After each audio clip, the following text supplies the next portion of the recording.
I'm Freishia, and welcome to the very first episode of HDFC Life Get Ready to Bounce Back Life Sessions. Yes, these are very challenging times. But let's also not forget that change is inevitable and nothing is permanent. That is why HDFC Life is proud to present to you this series where I will be interviewing multiple personalities, people who will be coming and sharing their life coping mechanisms and spreading a whole lot of positivity. Basically, they're making sure that we are ready to bounce back to better health and a better future. I'm absolutely delighted today to have the very inspiring, the gorgeous Lisa Ray. Lisa is an actor, an author, a social activist, and a philanthropist. She is that one woman who dons many hats, but many inspiring ones. She has worked very closely towards the campaign of cancer awareness, and she's also very successfully conducted many fundraisers. So ladies and gentlemen, please let's welcome today on this show, Lisa Ray. Hi, Freishia. How are you? I'm good. How are you? It's a very loaded question today, isn't it? To say, how are you? Where do I start? But I'm actually doing brilliant. Thank you. I'm doing really, really well. Well, you look like it. You're going through this really well. And it really looks like you're coping pretty well with this entire situation. Well, I do have some experience with adversity and obstacles. So maybe some of my previous past in terms of dealing with health issues and cancer has prepared me to deal with this sort of very odd, strange time that we're moving through right now. I like to think of it that way. But of course, to be honest, spending time at home with my children, because I've been a working mom since they've been born. I've been on the go, traveling and shooting and writing, etc., etc. And there is, it's been an unexpected gift to be able to have this undivided time with my family. Of course, my husband as well. He also rates in there. But I think that it's provided a kind of,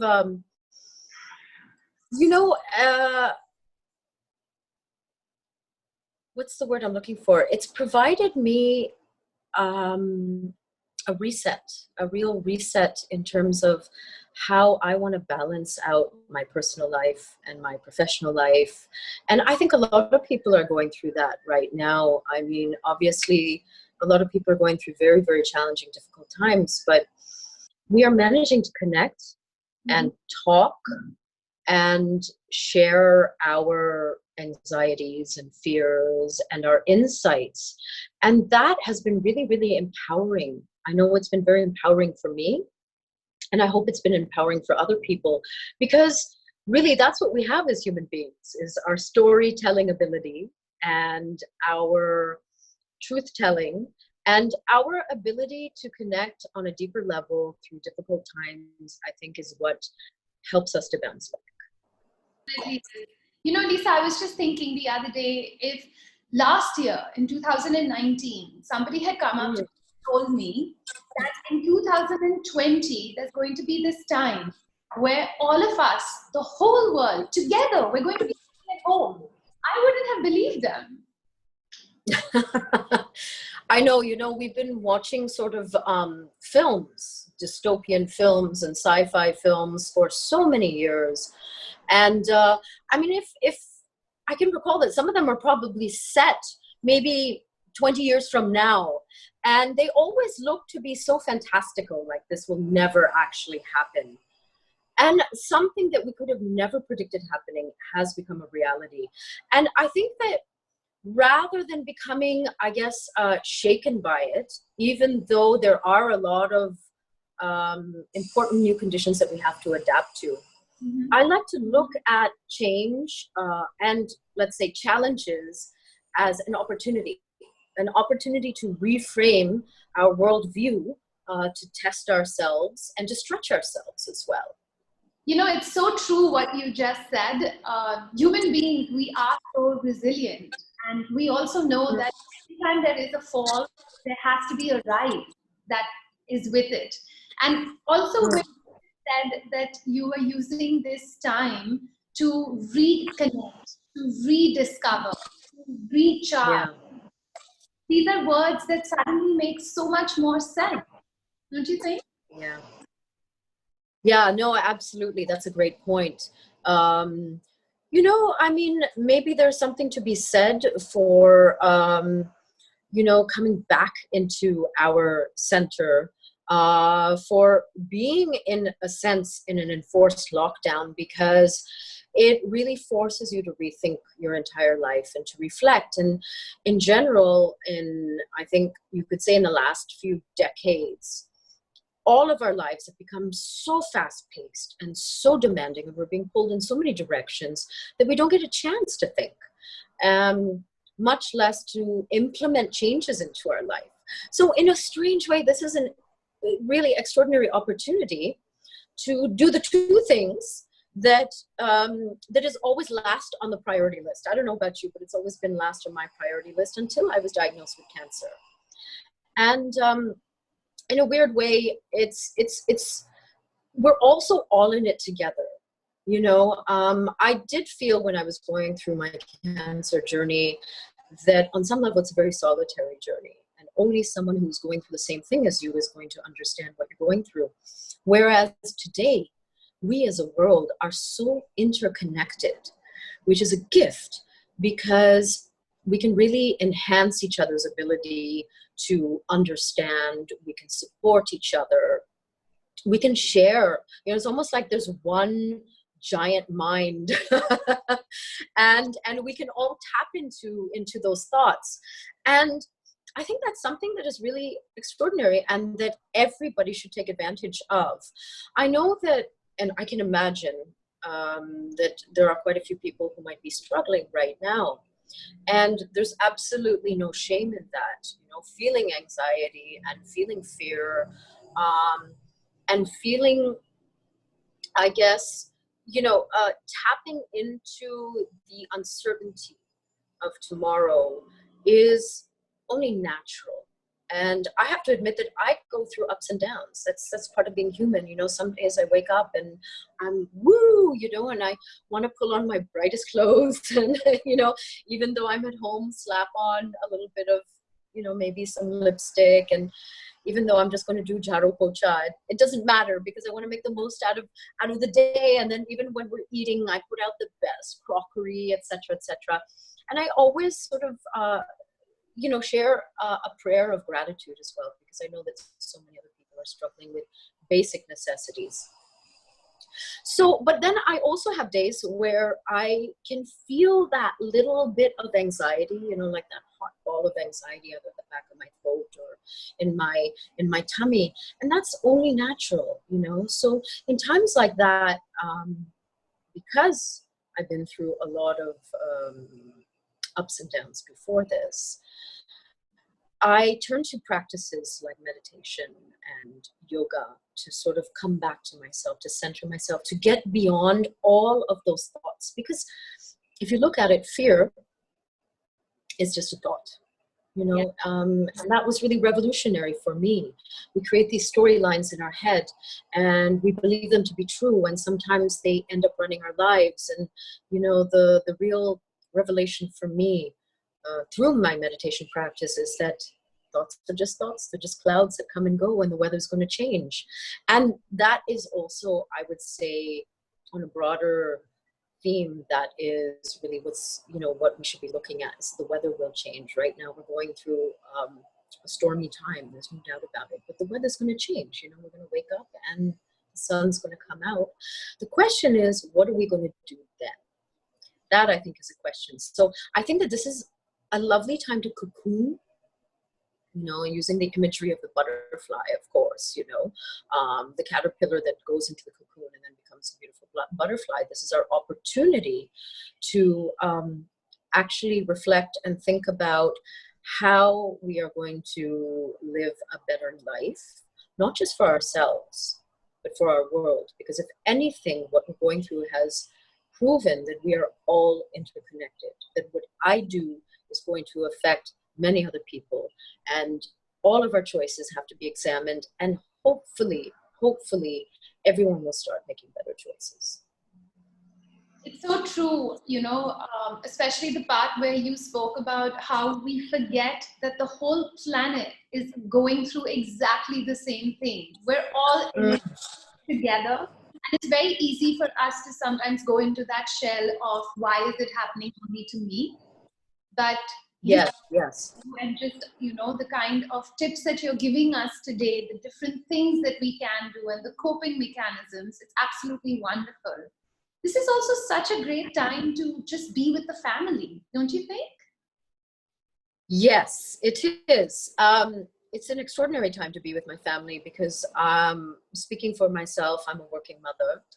And ever since my angels were born, Sufi and Soleil, I've been on the go. I've actually been a traveling mother. I've been on sets. I've been releasing my book. I've been traveling all over and having to leave them behind. And, it's not that I felt guilty about it, but I am soaking up the time that I'm having with them now. And I am taking a step back and understanding that this is really, really precious. And it's an important time in their development and in their life. But forget about them. I'm loving it. They're becoming such extraordinary young little individuals that they are actually my stress buster. Number one, right now, my kids are my stress buster. But let me also say, because I want to be perfectly truthful, it's not easy either. Being a mom who's still working, I'm working on my next book, and I've got obviously my little home office, which you can see here. And then my husband's having to work from home as well. And so he's taken over the nursery. And my children are very lively, and it's really, really challenging to balance all of that out. And I think I've had moments where I felt very, very overwhelmed. But, the point is that also we should not be hard on ourselves. Yeah. I want to speak particularly to the women out there, but this obviously extends to the men out there as well. I think that we also have internalized these ideas from the world about what a perfect life is supposed to look at and look like. And let me tell you right now, there's no such thing. There is your life, and you can design your life. And so, this has helped me to look at my patterns. Yeah. And if I'm feeling overwhelmed with the kids, I've learned how to ask for help. I've learned to just take a time out. I've learned not to be hard on myself. I'm also just figuring it out, and there's no perfect kind of mothering. And I've learned to reach for the chocolate if I need it. I don't judge myself. A lot of the judgment also that we often internalize, I find, is self-judgment, is self-critical. Of course, the world will judge you at times, but then I realize a lot of it has come from my thoughts. So in this time, meditation to me has proved very, very grounding. Music is also fab, because with music, I can get the entire family involved. Correct. And I can put on something cool. And the thing is that my girls, who are 22 months now, are not going to tell me to change the music right now because they can't. So they got to listen to what mama likes, and I go into my 60s rock and, all of this crazy stuff that I'm sure one day they're going to say, oh my God, mom, that's so lame. Just shut it off. Yeah. But right now we all have a great time as a family, and we celebrate, We turn every single day, every moment, every opportunity into a celebration. For me, that is the greatest way to bounce back. Because to be truthful, as you pointed out, really, really wisely, Freishia, really the nature of our lives and existence is uncertainty and change. So what we have is this moment, and this day. And so, there was this saying that, don't save all of your best things for tomorrow. Just take it out and use it right now. But when I take a break, I go into my baby's closet, and people have been so generous. I've been gifted the most beautiful lehengas for them, and the most beautiful little accessories and little churas and bangles and everything. Yeah. And I look at it and I think, why wait? I'm not going to wait for Diwali and, Durga Puja is coming up and that's great. But I just dress them up. I just doll them up. Lisa, they say that the comeback is always greater than the setback. So what are your 5 tips that you could share with everyone today so that they can get ready to bounce back? I love talking about bouncing back because it already puts a positive spin on things. But I would say that tip number 1 is your mental well-being. It's something that we just don't talk enough about. But staying fit mentally is as crucial and as important as staying fit physically, especially through a time like this and beyond. So working through your anxieties, using meditation, talking to people, connecting with people. Do not feel alone. Reach out and don't just brush those feelings of fear and anxiety aside either. It's already very, very, it's very tied up with self-love as well, and it will make you stronger and much stronger to face the world. I would say that my tip number 2 would be picking up new skills because it keeps you engaged, gives you something to look forward to.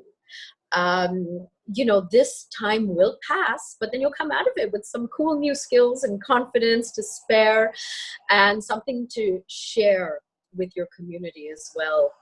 So it goes beyond just the time that we're going through right now. I would say that for me, tip number 3 right now is planning for the future, because this too shall pass. We will all bounce back. We're not sure exactly what the world is going to look like, but it's always a good idea to plan, to make a list, your own personal goals, and also to prepare financially as well. We don't talk about it enough, I think, and it should be more spoken of in, general mainstream conversation, and not swept under the rug, because when things like this happen, we also realize how vulnerable we are, and we want to be able to live our best life. I would say that tip number 4 for me is family. Really connecting with your family, not just on a superficial level, forming those deep emotional connections, I think is very, very healing and is really the ideal support to get us through this time, and also creates a bond that will transcend the difficult times as well. My last tip is health.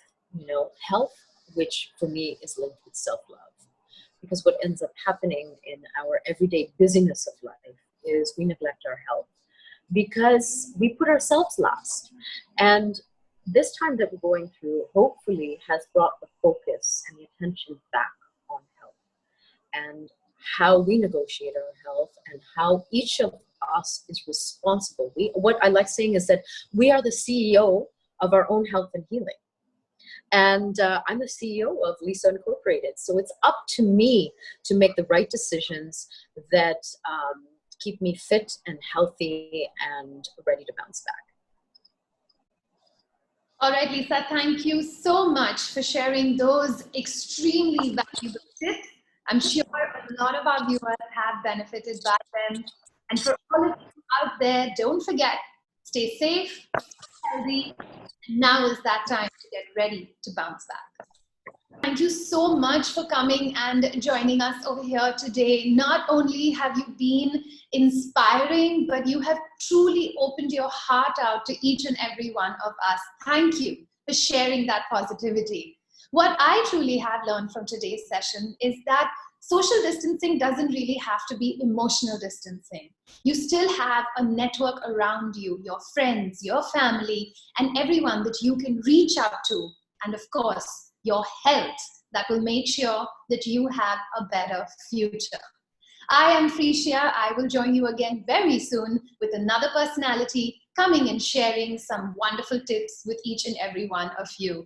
Till then, stay safe, stay healthy, stay at home, and get ready to bounce back.